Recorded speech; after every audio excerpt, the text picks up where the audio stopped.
It is indeed my honor to be once again in the great state of Nevada.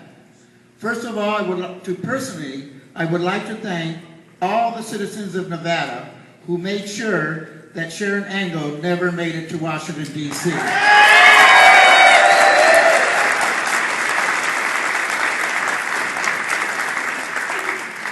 In the last few days, I have been getting almost hourly briefings from our nation's capital.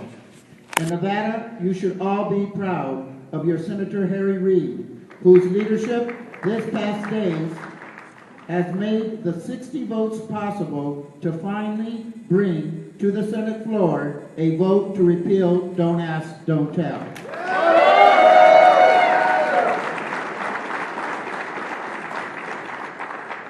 We are one of the largest and oldest GLBT organizations in the world, and we have much to be proud of. In page 2 of your Las Vegas coronation program, you will see a copy of an official congressional resolution honoring our 45th anniversary, which was read on the floor of the United States Congress. Now comes word that one of our major projects, our national campaign to get a United States postal stamp issued in honor of an openly gay American citizen, that being Harvey Milk, is closer to success.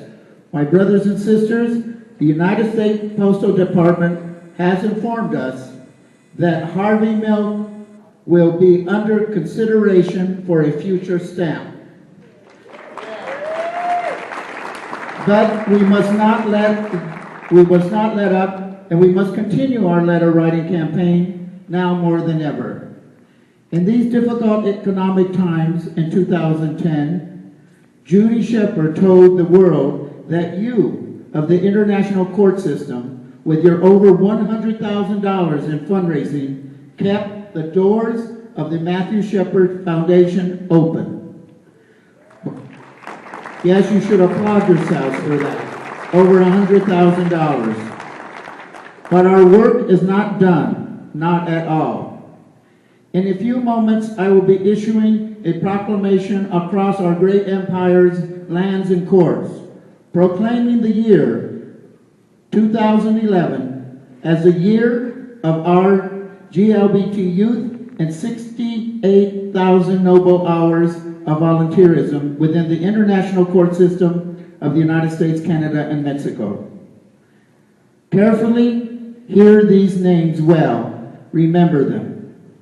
15-year-old Billy Lucas, Indiana, suicide. 13-year-old Seth Walsh, California, suicide. 15-year-old Ashley Rogers, North Carolina, suicide. 15-year-old Harrison Brown, Colorado, suicide. 13-year-old Asher Brown, Texas, suicide. 17-year-old Chanel Dubee, Ontario, Canada, suicide. 14-year-old Caleb Knoll, Indiana, suicide. 14-year-old Samantha Kelly, Michigan, suicide. 20-year-old Jeannie Blanche, Ontario, Canada, suicide. 17-year-old Alexis Pinkerton, New York, suicide. These are but a few of our GLBT and questioning youth who have committed suicide in North America in 2010. Just a few of them. It is up to us to make 2011. We will make it better for our GLBT youth in North America. We will make a difference together. Tonight we signed an official accord with the Trevor Project, the leading organizations focused on crisis intervention and suicide among our youth.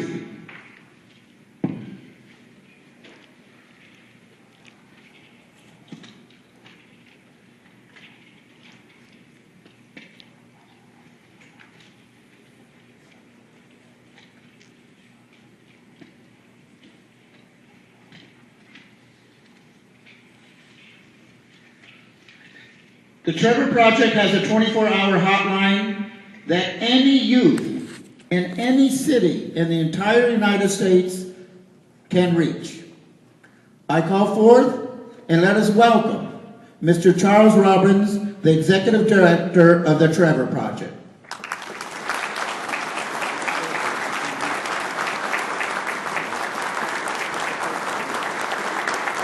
Charles has flown in and is going to have to fly out, so we really should show him our appreciation for being with us this evening. This is where she was wanting. As you know, we have signed, you can be seated. As you know, we have signed accords with the GAL Canada, the National Gay Lesbian Task Force, the Harvey Milk Foundation, the International Gay Rodeo, and so many others. This past week, myself, Emperor Chris Horton, and also others attended the office of the Trevor Project. We went there and we talked to some of the counselors. And we heard stories of some of the calls that come in. One was from a 9-year-old boy. 9 years old. Many of you in this room remember how it was to be bullied and picked on. How many of you remember being the last one to be called in the gym to be on a team? I remember those days. I remember myself, and many of us are survivors of being called faggot and queers. And also for me, also be called bean choker, wetback, and so forth. The truth of the matter is that we should know and commit ourselves that any bullying on any child for any reason is wrong. We salute the Trevor Project and we commit ourselves to educate within our cities to raise funds and make sure that 24-hour hotline remains on target. Because I would remind you that right now the spotlight is, thank God, long overdue on this issue. But soon that spotlight will fade and people will move on. We must never move on. We must always be there for our youth. So, on behalf of the International Court Council, it is my honor and pleasure, and also that of our interim president, Emperor Michael, to sign an accord of friendship and mutual support with the Trevor Project.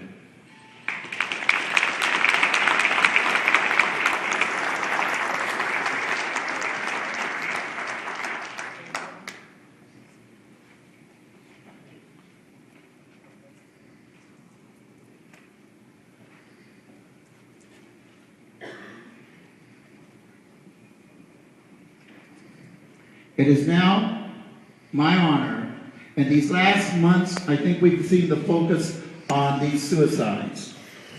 When we were at the Trevor Project, the counselor informed us, and you can well understand that the phone calls have been ringing off the hook. I saw people dedicated, volunteering hours, and answering those calls. So on behalf of the International Court Council, it is my honor on behalf of the International Court System to present the Trevor Project with an international commendation for their work.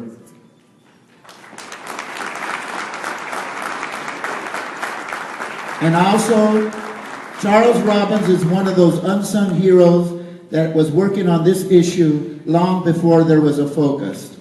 And we thank him for his leadership and his dedication for our youth, and present him the International Order of the Double Eagle.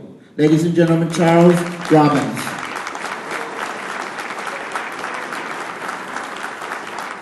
Thank you. This is incredibly meaningful, not only to me personally, but also to many of the young people who we hear about every single day at the Trevor Project.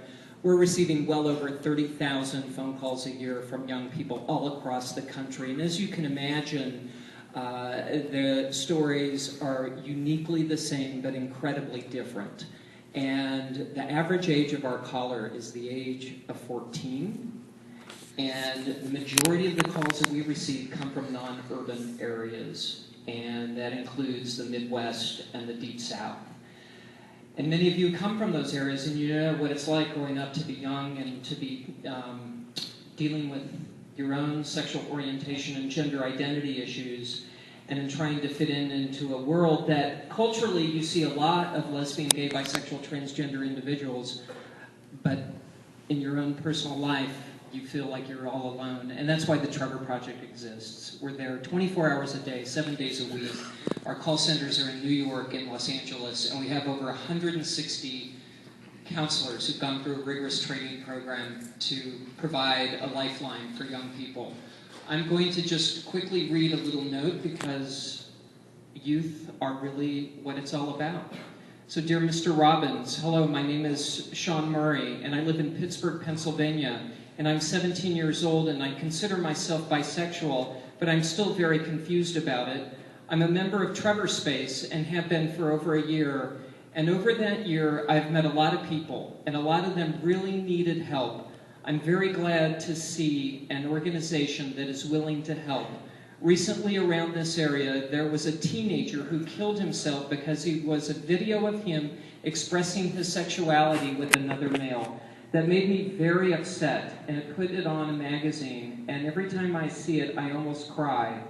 I did go through a rough part of my life, but I overcame it, and I feel as though God wants me to help others like me. I'm going to school for psychology. What the point is I'm trying to make here is that is there any way that I can help, or is there anything that I can do? I'm willing to help. I'm volunteering. I'm not asking for a job, although I would give him one. Just if there is anything I can do to be more than willing to help.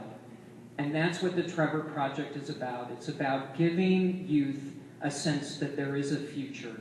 So we really appreciate the fact that the Imperial Court has bestowed this accord, and we're deeply, deeply grateful. Thank you.